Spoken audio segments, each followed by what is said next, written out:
Meu Jesus Cristo amado, que calor! Se hidratem, crianças. Olá, pessoas! Pra quem não me conhece, eu sou a Belly e hoje vim aqui trazer um perfil psicológico de elite, que eu acho que é o vídeo que vocês mais me pediram em muito tempo de canal. E finalmente aqui eu vim com ele. Eu vou fazer hoje o perfil psicológico da Nádia, da Lucrécia, da Carla, do Ander, do Polo e do Samuel. Então, se você quer ver uma parte 2 desse vídeo, onde eu posso falar do Valério, que é meu fave, da Rebeca, icônica, do Guzmán e de outros vários personagens, você já deixa seu like aí, porque se a gente bater 1000 likes nesse vídeo, a gente vai ter a parte 2 do perfil psicológico de elite com o resto dos personagens. Então já deixa seu like e se você é novo por aqui, se inscreve aí embaixo e não esquece de ativar o sininho para você receber notificação dos vídeos novos e da parte 2 do perfil psicológico de elite quando sair, se sair, né? Se a gente bater essa meta aí dos 1000 likes, senão não vai sair. Se você veio aqui procurando um review e teorias de elite, não é esse o vídeo certo, tá aqui nos cards o vídeo correto, então vai lá ver e depois volta aqui, ou vê esse, depois vai lá ver. E esse aqui é o perfil psicológico dos personagens. Meu cabelo tá um pouco molhado, espero que não atrapalhe vossas senhorias. Isso, tinha uma época, inclusive, no meu canal que eu só gravava de cabelo molhado. Não sei se tem alguém aí que é dessa época, meu Deus. Aproveita e me segue no Twitter e lá no Instagram, inclusive lá no Instagram, nos stories, eu sempre tô indicando livros e falando sobre o que eu tô vendo, o que eu tô lendo e fazendo um conteúdo legal pra vocês. Vamos começar com a minha fave, que é a Lucrécia. Tipo, assim, como eu vou explicar por que ela é minha favorita? Eu sei que a Lucrécia não é uma boa pessoa, mas a personagem é tão bem feita, a Dana Paula é tão maravilhosa, que eu não tenho como não amar a Lucrécia. Aproveita e já comenta aí embaixo qual que é o seu personagem favorito.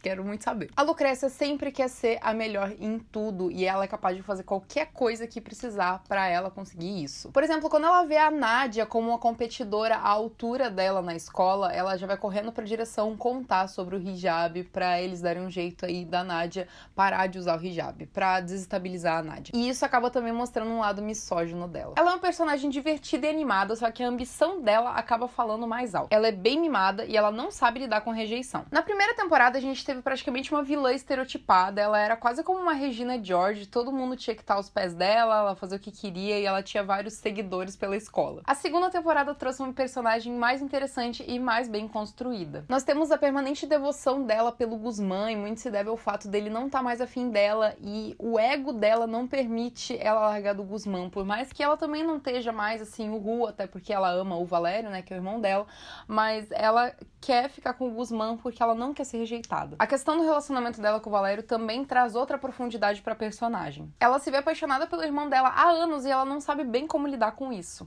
Existe a questão de que isso é proibido e muitas pessoas se atraem pelo proibido, só que eu não acredito que esse seja o caso deles, até porque eles entraram nesse relacionamento novos, até porque hoje eles têm 16, 17 anos e eles já ficavam antes. Provavelmente eles foram o primeiro amor um do outro e hoje eles se veem numa situação complicada. Ela já mostrou que ela tem um lado sensível dentro dela e ela esconde isso com uma casca irônica e metida. Um dos momentos mais bonitos da série é a amizade dela com o Omar. É uma amizade que é verdadeiramente construída e ela se importa com ele. Os momentos que ela sofre rejeição e os momentos dela com o Valério são momentos que a enfraquecem. Inclusive, ela sente muito ciúme do Valério e ele sente muito ciúme dela. O discurso dela na gala falsa lá, beneficente da Caetana, mostra como ela se sente traída pelas pessoas e sente que ela não pode confiar verdadeiramente em ninguém. Eu acredito que a personagem vai ter uma rendição muito em virtude do irmão dela. E existe um livro muito lindo e muito delicado que aborda um romance entre dois irmãos, que eu até pensei em indicar no final do último vídeo, só que eu preferi não indicar porque eu acredito que ele pode ser um gatilho para pessoas que têm depressão, porque é um livro realmente muito triste, então fica aí o aviso, é um livro muito triste, muito complicado, mas ele ao mesmo tempo é muito sensível, me fez ter uma visão diferente da Lucrécia e do Valério, que é proibido, acho que eu já falei algumas vezes desse livro aqui no canal, e literalmente conta a história de um romance entre dois irmãos, só que é uma forma muito mais tocante, muito mais profunda e mais triste do que a história da Lucrécia e do Valério. Vou deixar o link aí embaixo caso você se interesse em comprar esse livro. Se você comprar ele pelo meu link, você vai me ajudar um pouquinho. Agora eu vou falar um pouquinho da Nádia. Eu gostaria de agradecer ao Arthur, que é um inscrito muito fofo aqui no canal, que se tornou um amigo meu,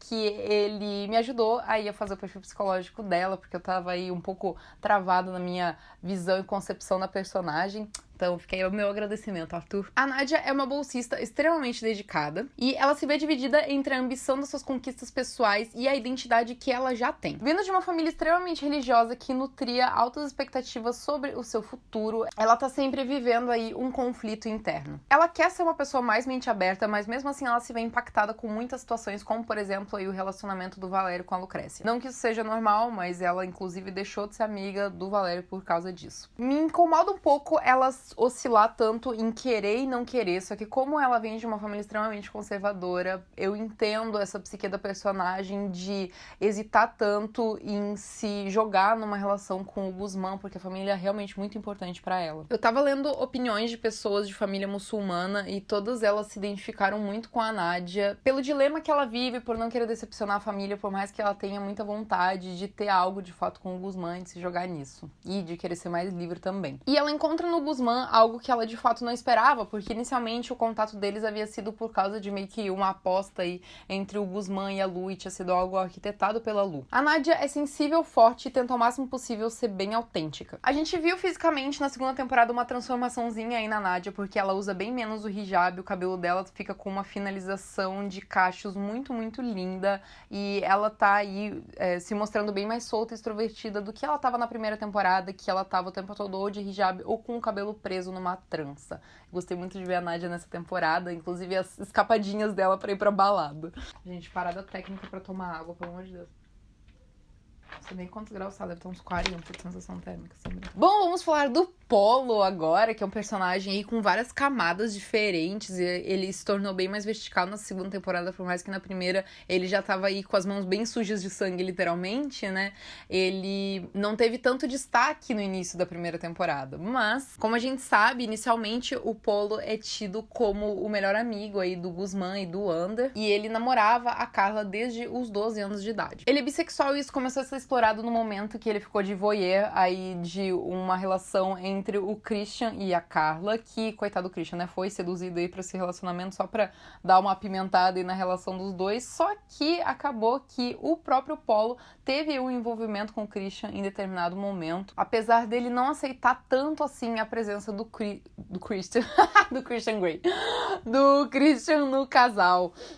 Inclusive, depois a Carla acaba preferindo ficar com o Christian do que com o Polo. Quando a Carla termina com o Polo, desperta nele um lado que tava bem escondidinho até então. Escondidinho de frango. O Polo tem lapsos de agressividade que ele não consegue controlar. Ele matou a Marina no momento assim, ele quase matou o Ander também. Ele é extremamente manipulador e ele faz com que as pessoas ao seu redor ajam como ele quer. Ao mesmo tempo, muitas pessoas ao redor dele usam ele por causa do grande poderio financeiro que ele tem, né? Porque ele é filho aí de um casal lésbico muito influente na cidade. Ele tem alguns comportamentos característicos de sociopatia e ele mente em várias situações pra ter elas adaptadas de forma com que beneficie ele. A terceira temporada vai ser bem interessante porque a Caetana também é bem manipuladora e mentirosa, então eu quero muito ver aí essa dinâmica. Eu comentei sobre isso no vídeo anterior que eu fiz de Elite, então eu acho que vamos trazer grandes conflitos entre esses dois personagens. Se você quer saber o perfil psicológico da Caetana, a gente tem que chegar nos 1000 likes, né? Então deixa aí o seu like e já se inscreve se você ainda não é inscrito. Bom, vamos falar agora de Samuel. Samuel é um personagem que eu não sei, eu não sinto muito carisma por ele.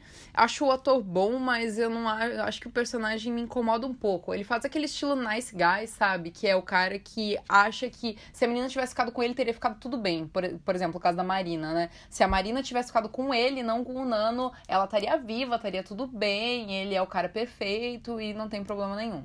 Ele sofre de um grande complexo de inferioridade e ele projeta nas meninas que ele fica afim o que ele gostaria de ser, até porque se você reparar, ele sempre tá se vendo envolvido aí com meninas bem ricas, com um grande poderio financeiro e quase perfeitas. Só que isso nem é algo que ele escolhe, é uma coisa que tá aí no subconsciente dele e acaba acontecendo. Pra mim foi um pouco complicado montar um perfil psicológico pro Samuel, porque ele é um personagem extremamente instável. Ele chega a ter uma inocência meio burra, porque ele confia em muitas pessoas que não devia e desconfia de muitas pessoas que ele poderia confiar. E também ele dá muito murro em ponta de faca, sabe? Defendendo coisas que não fazem sentido nenhum serem defendidas. Ele constantemente sente uma necessidade de se provar, talvez pelo fato dele ter um irmão que pra ele era tão melhor do que ele, né? Que ele sentir estar sempre atrás do irmão. E ele tem um gatilho aí de raiva que é ativado quando o Nano fica com a Marina, né? O próprio irmão dele ativou esse gatilho. Porque o Samuel achava que a Marina era de fato dele, ele depositava muita expectativa nesse relacionamento que nem era um relacionamento de verdade. Ele tem um problema que pra ele o que é certo e pronto, nada faz ele mudar de ideia. E isso faz ele entrar num conflito, porque ele acaba se envolvendo com o tráfico. Confesso que achei bem interessante aí a manobra que ele achou junto com o Guzmán na segunda temporada de tentar fazer o Polo confessar o crime, né? Porque ele já tinha descoberto. Se você quer saber o perfil psicológico do Guzmán, você tem que deixar o seu like pra gente chegar nos 1000 likes, mas enfim. Quero muito ver essa amizade na terceira temporada de Samuel e de Guzmán, porque eu acho que eles vão se unir aí pra tentar finalmente colocar o Polo na cadeia. Bom, agora vamos falar sobre a personagem que fez tudo isso acontecer, não é mesmo? Porque a Carla, sendo filha de uma marquesa, é uma personagem que sempre foi esperada para ser o mais próximo possível da perfeição. Por ela ter crescido numa família extremamente rica e conservadora, ela sente uma constante necessidade de se sentir mais livre e de fazer o que ela realmente gosta. Ela namora com o Polo há um bom tempo e para apimentar essa relação, os dois decidiram envolver o Christian nisso e por um tempo eles até mantiveram um trisal, mas acabou que ela foi se vendo mais envolvida com o Christian conforme as coisas foram acontecendo e ela também já estava meio de saco cheio do Polo. Ela passa uma imagem de princesa intocável, mas ela tem um fogo na raba que misericórdia. Além do fato de que ela é capaz de qualquer coisa pra ela conseguir o que ela precisa. Ela não se sentiu mal pelo que o Polo fez com a Marina, ela tratou a morte da Marina com uma indiferença totalmente fria e isso foi de assustar, até porque elas tinham sido amigas por muitos anos. Ela estava sendo traçada para se tornar a grande vilã da série, mas ela acabou na segunda temporada tendo uma curva aí pro outro lado porque ela acabou se envolvendo com o Samuel e ela verdadeiramente queria estar com ele. No começo nem tanto, mas ela foi se vendo envolvida e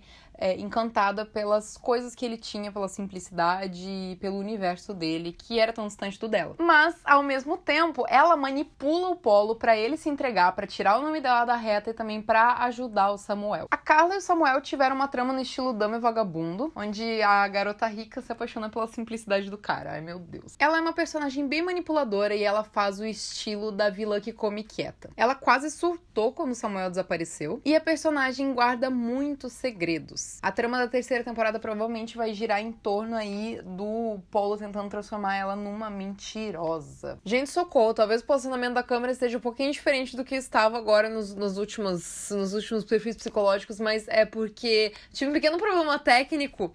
Mas, enfim, voltando ao assunto, agora vamos falar de Ander. O Ander é um pouco diferente da parcela rica aí da escola. Ele é filho da diretora, por isso que ele estuda em Los Encinas e ele tem uma vida financeira normal, assim, uma vida ok. Ele joga tênis muito bem, mas ele joga porque o pai dele obriga ele. Ele mantém a sexualidade dele em segredo de todos, até que ele realmente se apaixona pelo Omar, que é o irmão da Nadia, que ele conheceu quando ele pediu pro Christian apresentar pra ele o drug dealer dele. Inclusive, depois eles marcaram um encontro através do Grindr, sem saber que um era o outro, e o Ander até tentou fugir, mas eles acabaram ficando juntos. Ao longo da série, a gente vê um personagem descobrindo a sua sexualidade e tendo o seu primeiro amor. Ele oscila entre momentos românticos com o Omar e momentos de não saber bem o que fazer com essa situação. Ele tem medo do julgamento dos amigos dele, até que, no fim das contas, os amigos dele não se importam muito com isso. Na verdade, eles ficam tristes com o fato do Ander ter escondido deles a sexualidade dele. E apesar dele ter uma mãe que apoia ele incondicionalmente, o pai dele tem dificuldade em aceitar a sexualidade dele. Além de que o Ander também bate de frente com o pai dele na questão de jogar tênis, porque ele só joga pra agradar o pai mesmo. A mesa vira um pouco aí quando o Ander apresenta o Omar pra família dele, mas o Omar não quer falar disso com a família dele, por motivos meio óbvios, né? Então ele acaba se sentindo um pouco mais inseguro, sem realmente saber se o Omar gostava mesmo dele, queria mesmo ficar com ele, ou se ele tava fazendo isso...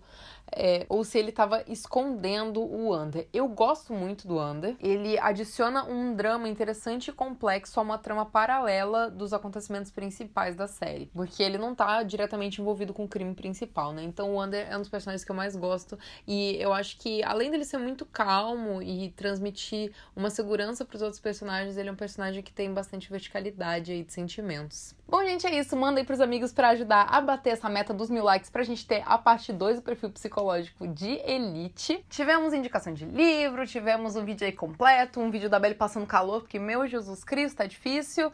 E um beijo pra vocês e até a próxima!